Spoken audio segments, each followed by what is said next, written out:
Welcome to the IDP Hunter podcast on the RPO network. I'm your host, Steve Hungarter, the IDP Hunter. You guys know me as the IDP Hunter. I work for the Fantasy Six-Pack. I work for the RPO network.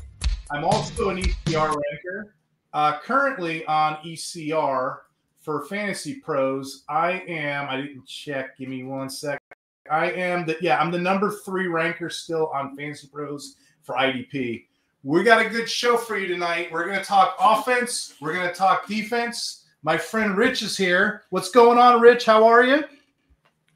Good, Steve. Thank you so much for having me on, man. I don't get to talk a whole lot of IDP, man. I get some questions in our Discord, but I don't get to have a lot of fun conversations around IDP. So I'm looking forward to this. Really appreciate the invite, man. Oh, no problem at all. For people that don't know this voice, we got Rich Maletto on the show with the Fantasy Guru. You can find his work over at thefantasyguru.com. He's also over on Twitter at Fantasy Bosco. Rich, question for you. Am I pronouncing it right? Is it Maletto? It is Maletto. Thank you very much for asking. And, hey, you did a better job than 90% of the people. You'd be surprised. In high school, I was a swimmer, and my name would be on the announcements quite a bit because, not to brag, but I won a lot. And it's amazing to me how my name would get announced every week after the meets and how it was pronounced differently every week. I was a Maletto, a Melito, a Matetto. The auto teacher loved the Matetto one because he was still trying to figure out where that came from. So appreciate it, though, Steve. Thank you. We must be spirit animals in a sense because, my last name's Hungarter. It's not that hard to say, Hungarter. No. It's how it's pronounced. Right. But you don't know how many people murder that. Maybe it's 9 letters. It's two things. I've seen Hangardner. I've seen Humgardner. When I played football in school, I was written up in it, and this is not no joke. Hungfarter. Hungfarter was written up. And I had to live that. So I probably shouldn't tell that on a podcast, but I'm probably going to get a couple, funny reviews. And then last but not least, Rich, like I said, I was in the Army, right? Every once in a while, they do these Army Achievement Medals. I got one for recognition. Stephen, Stephen, Hammermangartner. I am so frustrated, like doing analysis. If you're going to give me a recognition award, at least get my name right. Yeah, get my name right. You have it on file. What the hell? Come on. I'm already instigating Rich. I'm already hyping him up here. Hey, yeah, we got a good show for you guys. Me and Rich, we met at the Kings Classic, right? Yes, sir. Down in Canton, man. I was on a show with Jorge Edwards, and he was describing the Kings Classic, and I was talking to Gary Davenport about this. I don't know if you remember Bruce Lee, The Game of Death. Enter the Dragon. It was Enter the Dragon. Yep. How all the best of the best would get it together in a tournament, and they would fight to the death like a blood sport. I was like, Jorge, that's like the best analogy ever. I guess for the millennials in the audience, I guess we can kind of like a modern day Mortal Kombat. You know what I mean? We're all the best. That might be too old for them, man. I don't know if they know that. Maybe I'm being too harsh. How would you describe the Kings Classic for nobody that has never played it? Because it's by far one of the funner leagues. So it is, and it's definitely the most challenging of all the league. I mean, first of all, we do 14 teams, right?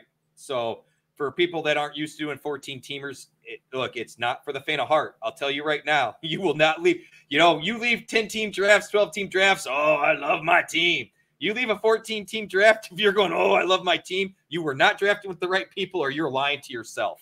Because we were just talking off air about our teams, and I feel like I'm at the bottom of the barrel.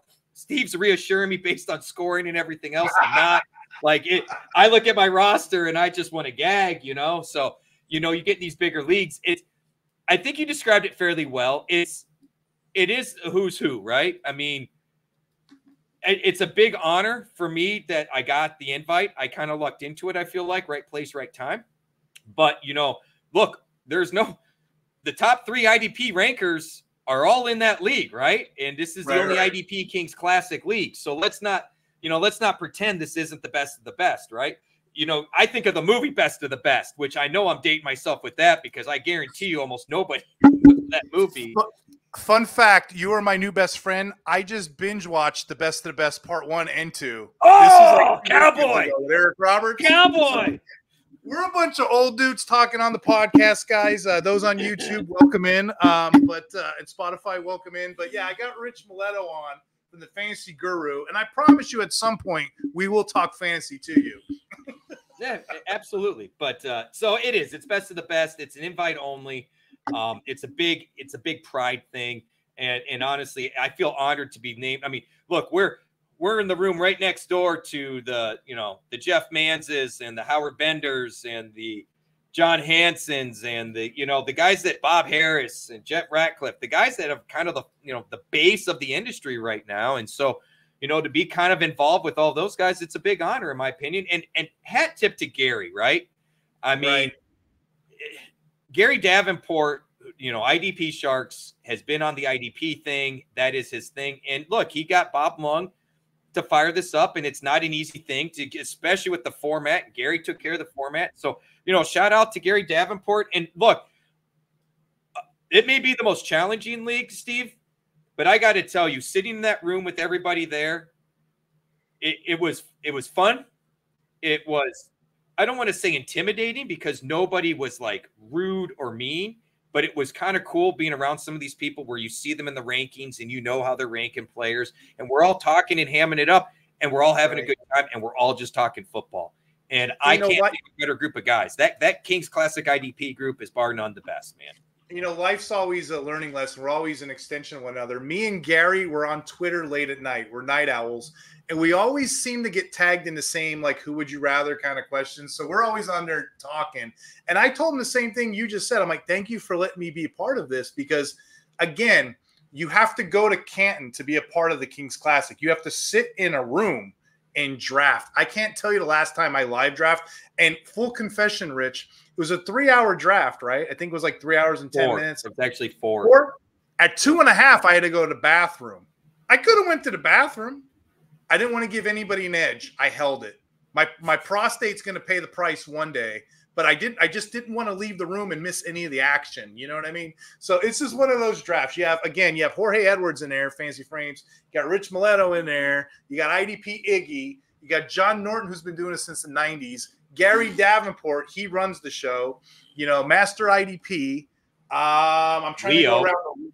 Leo, who won the league last year and is quite. He does well in the rankings, like we just talked about. Yeah, he's number 1 2 years in a row. Yep. I play him this week. Do you? He's tough, man. He's tough. But yeah, if you go Bob Miller, Dynasty Pro, you got Bob Miller. Bob's a great guy. I love Bob. Mm-hmm. You got a whole room of guys. Just again, everybody's going after each other, and that's what we love, And no slouches. That's the hardest part, right? Nobody's a slouch. So yeah, there's nobody you can beat up on or make a draft pick from, or right. I agree with you, Rich. Mm-hmm. So, but I'm looking forward to this, Steve. Thank you so much for inviting me. I want to talk some football, bro. So I'm excited. Okay, gotcha. I think what I'm going to do, we'll start it with quarterbacks, and I'll lead it with you if you want the quarterback or the offense or any offense you have in general. However you want to kind of shoot at it. I'm going to read a little bit from the fancy 6-pack article I did, the IDP waivers. So I guess we can do like offense, and I'll go to DL, and then you'll do some, and we'll go back and forth with it. So what you got, Rich? As far as like some of my waiver picks, like what are we talking on offense here? I apologize if I missed generally, I'm looking at studs in general. I like to go. Okay. Yeah, okay. I like to go. Me personally, I like to look at players that you could either trade for or maybe under that that 33%. Right? Maybe I can get them off waivers. It all depends. Oh, you're talking about all this. You're talking about all the stuff I just wrote about. I have a over at fantasyguru.com. I have a buy, sell, cut article that posts on Tuesdays, and then Wednesdays I do a streaming article that's meant to be kind of bottom of the barrel. That worked out. Like we were talking off air last week's streamer article. Tank Bigsby was in it. Jalen Tolbert was in it. Broncos defense. That sort of thing. So you're talking my kind of jam. And honestly, you're probably going to laugh at this name. Because I know it's not one of your favorites, but Daniel Jones has been sneaky good lately, man. I mean, I understand the 10-point performance in week 4, but he was back pushing near 20 points again this week.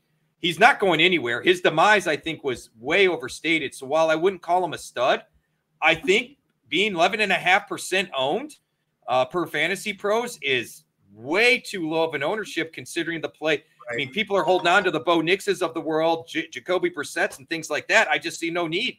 I mean, Daniel Jones gives you the 30 to 40, floor for rushing points or yards for rushing. And honestly, he's a 250-yard passer, which, look, I love Justin Fields and what he's doing for the Steelers, but he has only done that once this year, So I feel like Jones is kind of under the radar. That's a guy to look at. A guy that I'm trading for, I hadn't even thought about that. Daniel Jones, he seems like every year he's under radar, and he usually does have a good game or two, if not with his arm, but definitely with his legs, So Daniel Jones is a sneaky one. Honestly, I don't really have nothing for QB right now. I was thinking Caleb Williams. He's owned in 44% of leagues. I don't know how. Last week, he threw 29 times, 304 yards, and 2 touchdowns. Defense crazy. Maybe you can get some opportunities. 7th highest offensive target rate. But that's the really only one I have. 5 touchdowns in 3 weeks, Caleb Williams. Generally, Rich, to me, I mean, I don't know. I'm a defensive guy. I'll ask you. I'm looking at through a defensive lens. Quarterback's kind of, if you don't have a quarterback by now and you're in a 12-14 league, what are you doing, I agree with you to a point, but I was just talking to one of our members the other day. The last 3 or 4 years, once the bye weeks start hitting, I have been able to snag it. We didn't talk about this, but I'm assuming you feel the same way. The first 4 to 6 weeks of the seasons these days, after we shortened the whole offseason and everything, is more like preseason to me. And so I feel like after we get to that, then we can kind of divide the year in half. There's like this crescendo build up, and then we kind of have what we know, and you finish out the year. I have been able to pick up quarterbacks to ride the last half of the season on my way to playoff runs, championships, the whole deal off of waivers. People start carrying 2 at the beginning. Then we get to the bye weeks, and they can't do it, and they start dropping players. And so, and we talked about this. We like to spend our money early. So I'm always grinding the waiver wire 2 to 3 weeks ahead of time. I'm grabbing the guy that's on bye that everyone's thinking is going to slip through. No, not with me. I'll grab him on bye and throw him as my second QB on my bench, knowing that next week I'm going to drop my other QB that's not hacking it, and I'm going to ride this guy the rest of the year or until something better comes along that I can stream with, right? Personally, I'm okay buying Sam Darnold right now. It was hard to buy him when he was coming off the 3 good games. The reason I like Sam Darnold, Steve, the defense and the offensive line and the receiving core. Darnold doesn't have to do much. He just has to not suck. Honestly, that's really what it comes down to. They're giving him protection. So honestly, I've been targeting Darnold in a lot of places, man. And I'm sure you can get him on the cheap right now too. But when people start, what I like about, the first couple weeks this season, yes, it's a bit of skill, but it's also a bit of luck. But once you start getting to week 5, 6, 7, 8, we have data to kind of compound this with. I'm going to transition real quick. I'm going to throw some DLs at you, okay? The guys that are chasing the quarterbacks, okay? I got a couple guys here, and I don't know why, but people are kind of sleeping on this name. I'm going to give you a name. He's owned in 38% of leagues. I'll give you 3, Rich. The first one is Andrew Van Ginkel, okay? How is he not owned everywhere? I don't understand it. See, me and you are numbers guys, so we're going to get along just fine, right? Own 38% of leagues. Most of us playing 1, 2, 3 type scoring, everybody knows the top 5 linebackers, right? Spillane. Who else is number 5 this year? You got guys Edwards. Like Fred Warner. Yep. But people don't realize Van Ginkel's number 5. You can play him as a DL or an LB. The guy is just killing it right now, and I don't understand how the heck he is still not owned. I've had huge production out of him, and here's another guy I'll give you, owned in 8% of leagues. The guy's name is Gervon Dexter of the Bears. Okay. I don't know if you know who Gervon Dexter is. Traditionally, he profiles as a run defender. He's been a strong PFF run defender. Doesn't usually historically get a lot of pass rush plays, but he's a superior run defender. But that changed this year. He's getting, out of the last 4 out of 5 games, he's gotten over 50% of snaps, In the last 4 out of 5 games, he's had 4 sacks in the last 5 games. Excuse me. He's a great start, especially if you're in one of them MFL DT required leagues. You can get yourself a Gervon Dexter right now. You can get yourself a similar type player. This guy's owned in 14% of leagues. I don't know if you're familiar with Derek Hall of the Seahawks. Derek Hall is on a tear right now. He has 8 tackles, 3 sacks, forced fumble last 2 games. He's gone from 40% of snaps to 66% of snaps. And I don't know, Rich, how well you're familiar with the IDP side of it. 60% or higher is usually that sweet spot. You know, it's not too much. Yeah, it's not too much time. You're not burning the guy out. It's not a little bit of time. 60% is usually what I'm looking for. But he's at that 66% snap count recent weeks. Namely, he's on a Seahawk defense that's in transition. He's a 2nd-round draft pick. He was drafted in 2023. Ooh. Pair him with Mase, 2nd-round draft pick. They both have capital 2022. I see those guys in Dynasty as being a young, hot tandem for the next couple of years with the Seahawks. There's a guy, Nwosu, there that people are still kind of high on. I think he was my last pick in the Kings Classic. Nwosu's part of the old administration, the old regime. Sure. I don't see him having that huge of a part. I see Hall in the next couple of weeks with some good opportunities. So if you're in a league, and me and Rich kind of do the same thing, we get our offensive guys in place. We kind of run a skeleton crew on defense.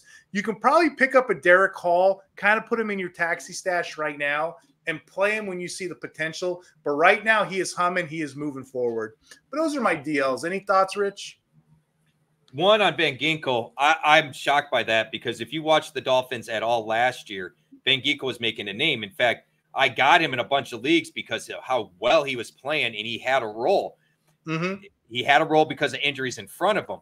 When I saw Brian Flores take him, I had debates last year on this. It's not an IDP, but when Brian Flores took over for the Vikings, I said, look, this is a massively improved defense. Well, I mean, there's only so much you can do on paper. It's this. I said, look, I think this is at the very least, top 20. I won't be shocked if they're mid-pack. Where did they finish last year? 15th after the year before being 31st. Now this year, that defense is closer to the top 5. Van Ginkel fits Flores' system. Flores, give someone like Flores or Wayne Phillips, they're going to get the defense turning around that first year. Give them year 2 where they can start to get the players they want. Now you're going to start to cook with some fire. Give them a 3rd year and look out because these guys are going to target players that just because they're, you know, Steve and I say, look, they profile as a great pass rusher. They profile as a great run stuffer.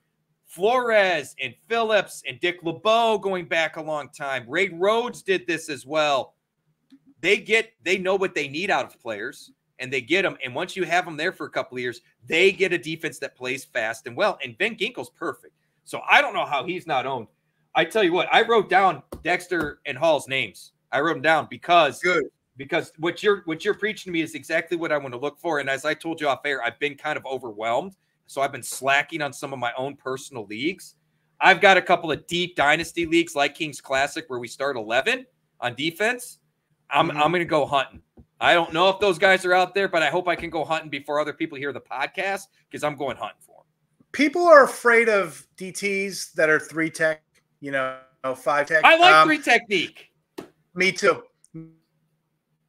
Me too. 0 tech, now if you're a nose guard, whatever, okay, I do understand your reservations, but there's nothing wrong with a 3 or 5, especially the way the modern day NFL plays. I mean, they kind of gobble up them tackles because that's where the run plays are going into. So yeah, those guys there, especially if you're deep enough, you can play those guys, and I'd feel more, especially during the bye weeks that we're in right now. You know what I mean? Well, I'll tell you what, a perfect example, Derek Brown. He was supposedly 0 technique nose tackle, and yeah, to your point, like we talked about off air with the whole. Man, he's, slow IDP, the age thing. My gosh, Derek Brown turned into an absolute stud for me and the Carolina Panthers. He was a monster. He was a monster. Which he had all and it sucks that he got hurt this year. Mm-hmm. Oh man, is that a bummer? Rich, who do you got on the offensive side? I got your article up for the audience on YouTube. I can see our screens. Please check out my IDP waiver article in 6-pack. Check out Rich's stuff as well over at the Guru. who you buying, who you selling, who you cutting. What do you have as far as your where you going to go next? RB, wide receiver. What you thinking? Yeah, so usually just the list. I go quarterback, running back, receiver. I give a couple at each position. Gotcha. Anthony Richardson was another buy on the quarterbacks. Why? Because I think you can buy him cheap. The whole point of this article is stocks. Buy low, sell high. So last week I had Sam Darnold as a sell. Why? Because he was playing QB1 level, and if you got him for free and someone's desperate for quarterback, you probably could have gotten return. Now he came back to earth, and people are panicky on him. So I'm willing to buy because I think the cost is right. I think he's a QB2 with QB1 ceiling some weeks. So I have no problem buying him if I'm struggling at quarterback. Devon Achane, who you see pictured here, he's another buy. People seem to forget that 5 weeks ago, the guy got like 29 carries, right? I understand it was a mess, and I understand the offense has been a mess. But we're getting the usage from Achane that all of us would like, we think we'll get it, but we don't know that we'll get it. And now, because the line and Tua's not there, people are bailing on the Dolphins. I'm taking questions all over the place about get rid of Tyreek Hill and get rid of Achane. Don't do that. Don't sell low. Buy low, sell high. Like it's a common challenge, right? So I have no problem buying Achane right now because I think Tua comes back in 2 weeks, maybe 3, and I think we're going to see a big bounce back. So I'd like to see You heard what Rich said. Buy on the low, sell on the high. But yet owners seem to do it backwards. They panic. They do. They tap on the trade. I don't even look at trade blocks anymore. Like I used to get excited. Let's see what's out there. It's just your trash. You know? I don't understand. Like the whole point of Dynasty is you're running a Dynasty league. You're trying to see it's about momentum. And yeah, I don't know why you'd want to get rid of a guy, of that caliber. I don't know, but good point, Rich. Breece Hall's another one. And it's had the same problem. People are like, well, I want to move on from Breece Hall. Not now. Last week I was being asked about DeAndre Swift. No, don't do that now. If you want to buy these guys, I get it. Okay. I'm a little torn on Travis Etienne. He didn't make the article because I'm still looking into it between the shoulder injuries. I thought Tank Bigsby was going to be this 50-50 split last year.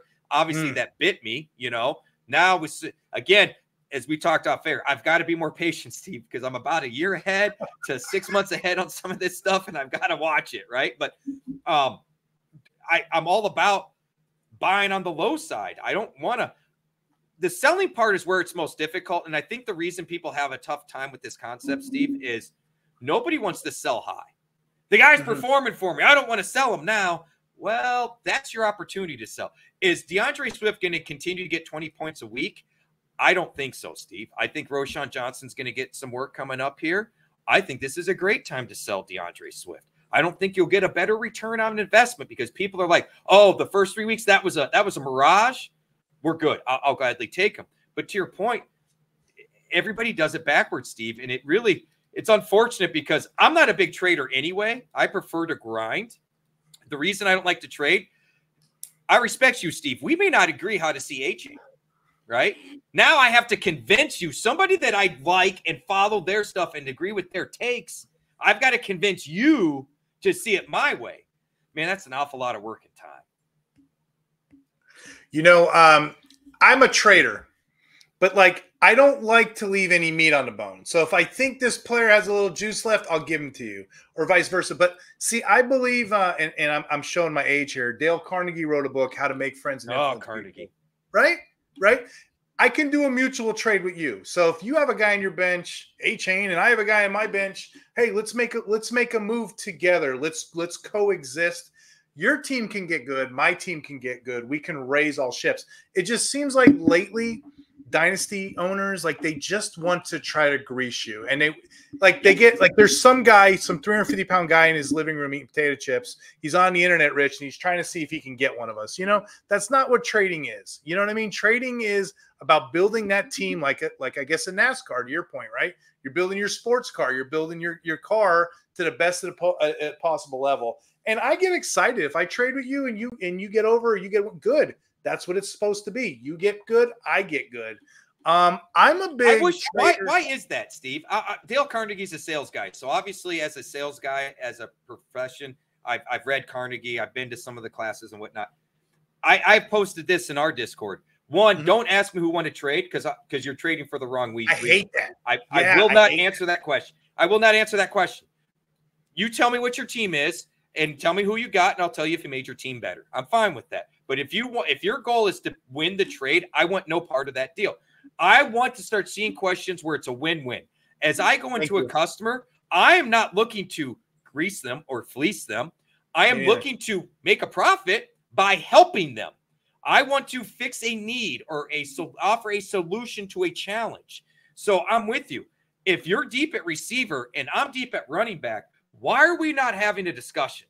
Because I need the receiver, you need the running back, and we can't get it. We can't make it happen because I have to feel like I won the trade. Like I struggle with that, Steve. It drives me nuts. There's a passage in the book to the point that Rich is making. It's called "Give a Dog a Good Name." Okay, like I'm going to give you this player. You know, it may not be the shiniest toy in the tool chest anymore, but it's going to get you through the bye weeks. In return, maybe you give me that shiny linebacker with potential. He just maybe hasn't peaked yet. You know, again, your team's going one way, my team's going another. You know, but yeah, people don't tend to look at the long distance, the forecasting. That's what's interesting about your article, the buy, sell, cut, because it's a constantly moving economy and look no different than the offseason, how we buy and sell and we strategize these players.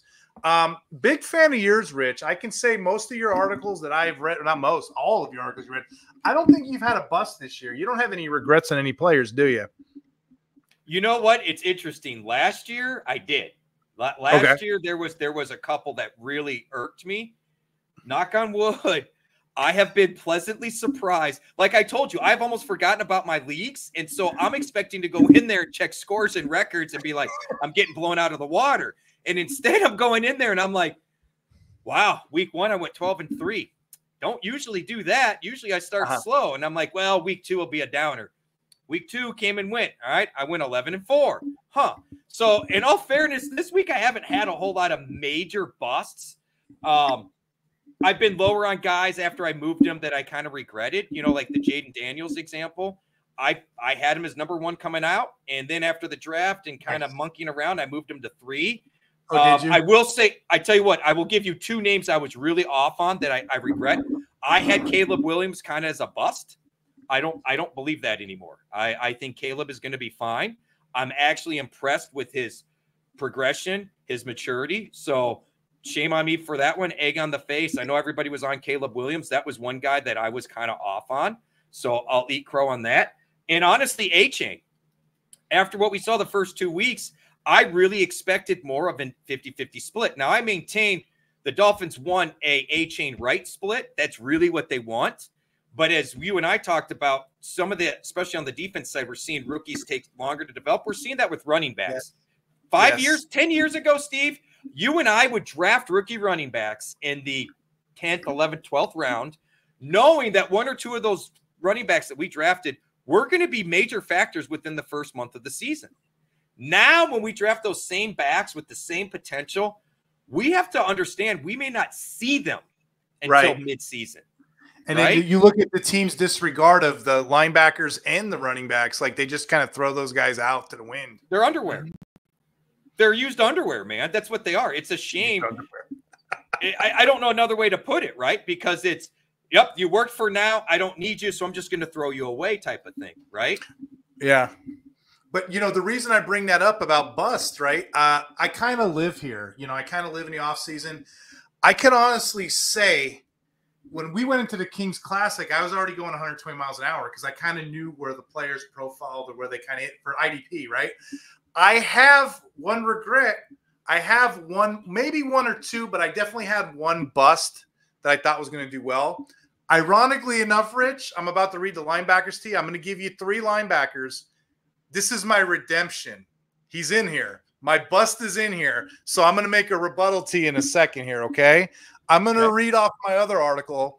This one here is on the RPO Network. If you guys are interested, check out the RPO Network. This is the Every Down Linebacker. This is a little bit of that article. It's a bit of an insane article. I take every linebacker, hence every down linebacker. I look at the snaps. I look at the tackles. I look at the efficiency. And then I kind of put my little talking points and my rationale. It's a fun article to write, Rich. It really is. But it's kind of like my takes, what I think's about to happen, what I see, what those numbers tell me. Because some players are going up, some players are going down. It's just a fun one to write every week. You know what I mean? So let me start with this every down linebacker. I'm going to give you 3 players, observations. And you know what? Based on their roster percentage, you can probably get them in a lot of places. That's what Rich likes to hear. Rich came on to see what I got to say, right? So the first one I'm going to talk about, he plays for the Panthers. His name is Trevon Wallace. He's a rookie, 28% owned in leagues. We all know Shaq Thompson's down for the year. He's out for the season. Okay. Josie Jewell, he's out for at least another game or so. Okay. We were expecting big things out of Trevon Wallace. He set a record in when he was in college. He won it's the highest jump, and he's a 240-pound guy for the state of Kentucky. He was in the top 3 of the combine of every major statistical combine category for linebackers. So we kind of already knew the league was sleeping on this guy. We were expecting good things last week. Well, he went off. Wallace played 100% snaps. He played all 74 snaps. He produced 15 tackles. I'm expecting him to be an every down linebacker the rest of the way moving forward. He actually got to use the green dot, so he was the one calling all the shots here. Now, I'm not quite sure if Jewell's going to get the green dot next week. That's something we got to analyze. But moving forward, if you're in one of these leagues, again, he is owned in less than 1/3 of leagues. Like, you can pick this guy up right now, put him in, start him as a set roster, set him and forget him. I'm going to go on to my second player here. The Cowboys got a guy, DeMarvion Overshown. He's also owned in 28% of leagues. This year, when we look at Mike Zimmer's defense, Mike Zimmer's been in the league a long time, right? He runs this thing. His defenses are pretty predictable. He has the linebackers kind of close to the line of scrimmage, like to fake a blitz, because he's trying to throw off the pass block, the pass offense. And then they sometimes go into coverage. They sometimes do a couple different things. That's just the scheme he runs. Well, we didn't quite know the way the linebackers were going to pan out. We knew Kendricks was going to be the guy in the middle, the 100% guy. He's been an all-pro in this defense before. But we had a guy, Damone Clark, there, and he was sometimes getting LB2 duties. Sometimes Overshown was. We weren't sure who was going to be the weak side and who was going to play the strong. Last week, Overshown finally won this thing. He finally did it very convincingly. Overshown won the LB2 battle. He produced 100% of snaps. He went in, he kicked butt, he took names. He got 8 total tackles, 6 of them solos. If you play in leagues like me with 1, 2, 3 scoring, what's the 2 points right there? Solo tackles. This is the kind of guy I want. That's 12 points right there. 8 total tackles, 6 solos, 1 pass defense. He didn't leave anything on the box line, okay? And his ability, when you watch film, and I don't know if you watch tape like I do, he actually called every single play correctly. So I'm expecting him to be a hot pickup this week. So, you know, if you guys have the opportunity to get Overshown or Wallace, please get him now while you still can. I have one more guy in this vein, and this one here I'm going to have to explain my rationale, because everybody had KJ Britt this year. Everybody had KJ Britt as their darling about to break out. And I was a little hesitant. And you know we do this, Rich. They do this on the offense. They raise the next Messiah, right? He parts the Red Sea, right? And they keep moving him up. And in order for me to stay competitive in my ranks, I got to move him up too. I was okay with him as a flex. But by the time draft season started, people had KJ Britt as like their LB2, LB1. PFF didn't do anybody favors. They had him as like the strongest run blocker on the team, yada, yada. Well, guess what? What is it called? Paralysis by analysis. I forget the terminology. Paralysis by overanalysis. Yeah, and that's what happened with KJ Britt. We all forgot, because we wanted him to be somebody. We all forgot the guy can't cover to save his life. He can't. He cannot cover to save his life. That was the not coming out even. Yeah. So we've seen a lot of Dennis. Dennis was picking up a lot of snaps, a lot of goal line, a lot of playmaking ability. Well, guess what? Like things do, things always even themselves out. And that's a good point too, Rich. And IDP, you got to read the tea leaves. You got to watch this stuff. Just when you think you have it, by week 5 or 6, that's why I'm saying don't panic, especially that Kings Classic. By 5 or 6, the 5 or 6 weeks in, these players get hurt. And if you're not paying attention to snap count and situation play, it all changes. So we went from praising Britt to downing Britt. Now we're about to praise him again because guess what happened? Dennis got hurt. They don't have another LB2. He went back to playing his usual 93% of snaps, just like last year. Now, granted, you can play devil's advocate with this advice too. You can be like, he got a lot. He got so much Kirk Cousins was targeting him. Kirk Cousins was peppering this guy. Well, guess what? What happens when they catch a pass on you? You get the cleanup. Still get a tackle. Right? I would say I've told people one of the secrets to IDP.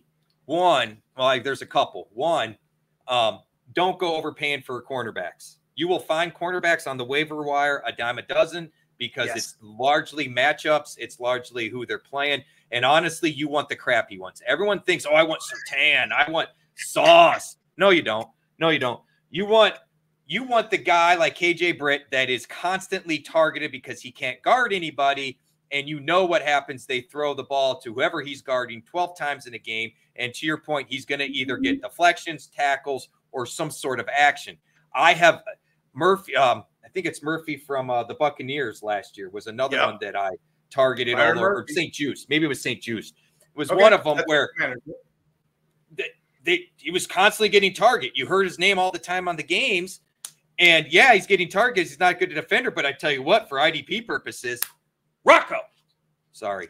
In PFF, they have this thing called ADOT, average depth of tackle. It's a fun stat to look at because you can tell who can actually hit that tackle 3 yards by line of scrimmage or who actually makes the tackle 7 yards down the field. You know, if you're that guy getting dragged down the field, a tackle's special, but a tackle is also the last play in every game. So there's a philosophy to it. Britt is a good tackler. He's not the best in coverage, but for right now, if you need a guy, he's owned in 10% of leagues, dude. 10% of leagues.